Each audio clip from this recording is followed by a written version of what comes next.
I'm Bob Keys with the Portland Press Herald. I write about the arts and music for the newspaper. We're here this afternoon with Krist Novoselic of Nirvana, formerly of Nirvana. Welcome to Maine. Hi, Bob. Thanks for being here. Thanks for having me. So why are you here? Well, I'm here to promote ranked choice voting in Maine. Question 5 on the ballot, November 8th, urging Mainers to vote yes for meaningful election reform, for more choices on the ballot, to vote for a candidate that you really want to vote for without worrying that you're going to elect somebody you really, really don't like. Give me some examples of that. Well, if you look at your ballot, you go to Facebook, right? And you see people who are just like flipping out over like Donald Trump. And then these other friends of mine are flipping out over Hillary Clinton. Okay, and so I'm like an independent voter and I might not be voting for either of those candidates. However, I'm still getting costed as like a spoiler, like, how could you not vote for him? You're gonna elect her. It's like, no, you can't vote for him.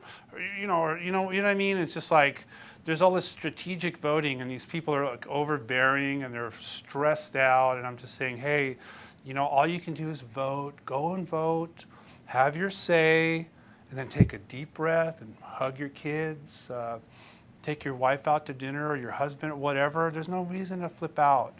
And so it seems like our election system is so polarizing and it's just pushing all these buttons. And so we need to find ways on how to cure that. And I think ranked choice voting is a good way to do that. Okay, so you get this ballot and you can rank your favorite candidate as your first choice, your second, third choice, and so on. And if your first choice gets a majority of votes, they're elected.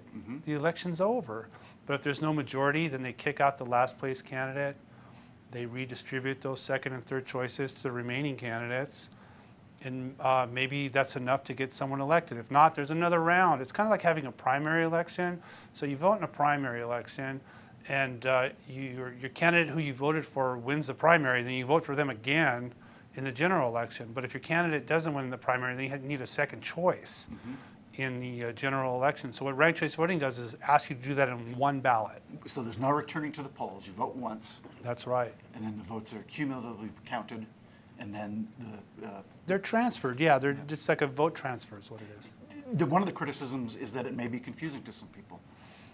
Our system right now is confusing so many people. I'd like to have whoever makes that charge that ranked choice voting is confusing. First of all, people rank things all the time. What's your favorite flavor of ice cream? What's your favorite travel destination? Well, my second favorite place is this or that. And second of all, if you look at election systems holistically, they're very complicated. Like, who draws the districts that we live in? How do they draw the districts that we live in? Okay? And so all this complicated, sophisticated data. And so, who determines who's going to be this nominee or how that happens? These are all complicated social processes. Ranked choice voting is very simple. You get a ballot, 1, 2, 3, you elect your favorite candidate. And do you have personal experience with it in any places? I have never voted in a ranked choice voting public election. I've used it for like private things. But I'm happy advocating for election reform. I think it's cutting edge. I think it's really needed. And the more people I talk to about it, the people are really receptive. It's really nice to talk to Mainers, and they're all like, yeah, we're going to vote yes on ranked choice voting because we need change and I want more choices. I'm tired of all the negativity. Ranked choice voting, there's empirical scientific data. There's evidence that there's less negative campaigning with ranked choice voting because of that dynamic of candidates have their base, but then they have to reach beyond their base to try to pull more people in. What is 3 American Questions? Tell me about that campaign. Well, 3 American Questions is basically trying to put substance into a campaign. How do you feel about the climate? How do you feel about election reform? And how do you feel about the debt? And I think with ranked choice voting, we'd have more issue-oriented campaigns because there'd be new voices. You don't have this binary choice. You like him and her, they hate each other and they're just trying to tear each other down. They're trying to push people away. With ranked choice voting, you want to pull people in. It was that dynamic of you want to build these coalitions. You have your base of support. Okay, these folks are with me, but it's not a majority. So I'm going to go out there and see who my opponents are and say, hey, put me down as your second or your third choice. And that's the dynamic. And so in the process, you have to talk about real issues, not who groped who did cocaine or what, you know what I mean? How it just kind of like, it's ugly and it's nasty, and that could go away, and the evidence shows that those kind of things go away. Are you going to watch the debate Wednesday? What am I doing on Wednesday? Probably not. I mean, I watched part of one of the debates, and I don't know. I think I had my dog peed on the firewood, so I had to like throw him out in a kind, nice way. You know what I mean? And I would watch the debate if there were more candidates in there and if it was a lively debate. But I know what to expect, okay? And and that this commission that really doesn't have any legitimacy decides who gets to be in the debates. And you know, like it used to be the League of Women Voters, they would host a debate, you know, or like in Washington, in my community, the Grange hosts a debate. Okay, well that has legitimacy because these are independent organizations, these are civic groups, right? But then you have one of the two major parties, they make this commission that hosts these debates. I don't know.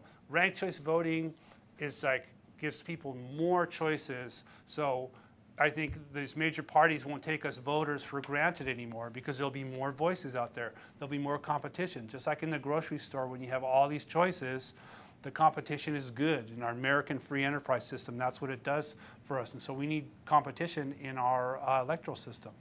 So you got a degree in social sciences. You've been active in election reform. You travel in the country to talk about these issues. That all adds up to me, a positioning for your life going forward in addition to music. What are your plans? What are my plans to go forward is to have as much fun as possible, relax, exercise. You know, I'm in a couple bands now. You know, make music. I'm going to be recording over the next few months here. I'm really excited to advocate election reform. You know, ranked choice voting in Maine is so important because it's the model for the rest of the country. Our country is polarized. There's all this negativity, and then there's these special interests in Congress. You know, I don't really know about the Maine legislature, but you know, I could talk about Olympia in my own state. So if Maine passes ranked choice voting, what it does is it opens the system up. It doesn't take any rights away. It gives more rights. It gives more opportunities for people to participate in our elections, more room for more voices, for independents, for third parties, for the established parties could run more candidates and not spoil the election. There's versions of ranked choice voting where Democrats or Republicans can run two candidates, and the research has shown that they didn't split the election. You're playing tonight. I'm playing tonight at the Bayside Bowl. It's at 8 o'clock. And it's going to be an event for ranked choice voting for Measure 5 in Question 5 in Maine. And it's going to be a lot of fun. And that's what it comes together for me. So if you're a Republican or a Democrat or independent or third party, you know, if politics ever becomes dehumanizing, which it tends to become so much for so many people, but not for me, okay, because if it ever becomes dehumanizing, politics, I'm out.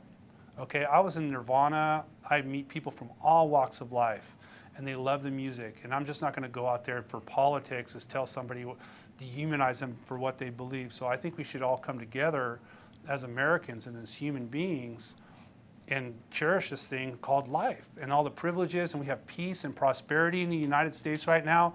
That is so important. Let's not take that for granted. However, there are tremendous challenges. And one thing is our broken Congress, our broken election system, and we need to open things up. We don't need to take rights away. We need to give more opportunities to people to participate. And if we build it, they will come. So vote yes on Question 5 in Maine on November 8th. Great. Thanks for coming by. Thanks, Paul. Take care.